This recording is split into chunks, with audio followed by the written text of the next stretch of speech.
as Américas, a América Latina, especificamente, né, do México para baixo, ela foi colonizada num período de contra-reforma. Então, num período em que a Igreja Católica estava combatendo para não perder território para os protestantes, como já tinha perdido metade da Europa e perdido metade das Américas, quando fala da América do Norte, né? Então, a Igreja Católica ela esteve intimamente associada ao processo de colonização. Ela dava a dimensão, digamos assim, sagrada da colonização, com a conversão dos povos aqui da América pré-colombiana. Só que isso é um fenômeno da Igreja Católica, mas, quando você anda para trás, Sócrates foi condenado por ateísmo. Lá atrás, na democracia ateniense, né? Acusado de corromper a juventude contra a religião de Estado. E, em Roma, os generais faziam rituais religiosos com sacrifícios animais antes de batalhas, né? A religião sempre esteve associada ao poder político. A possibilidade de separação da religião do poder político é uma coisa que vai nascendo a partir do século XVII na Inglaterra, com toda aquela discussão da tolerância, do direito da pessoa ter fé privada, do soberano não matar.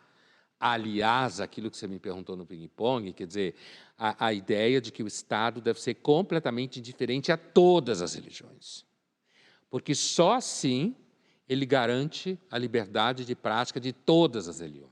Então, nesse filme, que é baseado na obra do Eça de Queiroz, a gente vê um padre pressionando um diretor de jornal a não publicar uma notícia que não interessa à Igreja Católica, né? Esse tipo de poder é uma coisa anacrônica hoje em dia, esse tipo de influência da Igreja nos meios de poder, Pondé? Thaís, a Igreja é uma instituição muito antiga, né? Se a gente for fazer uma conta grosseira, dá 2000 anos, grosso modo. Em 2000 anos, a Igreja ela tem elementos de lida com o poder que a maior parte das pessoas não tem noção. Portanto, ainda que a coisa não aconteça necessariamente dessa forma tão direta, às vezes acontece num telefonema, no jantar de doação de bens, nas amizades que o alto escalão da Igreja tem com empresas que são importantes, com bancos, certo? Então, o que é importante perceber é que, quando você pergunta se hoje ainda existe isso, existe.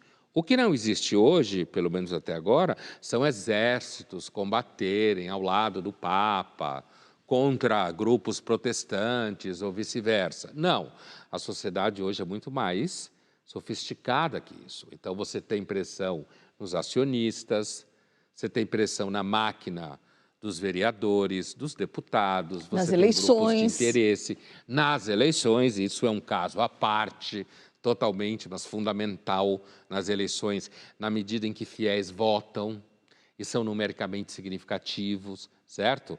Então, o Brasil, um pouco antes da eleição e ainda agora, o Brasil vive um pouco um sentimento de ou não é refém de certos grupos evangélicos, certo?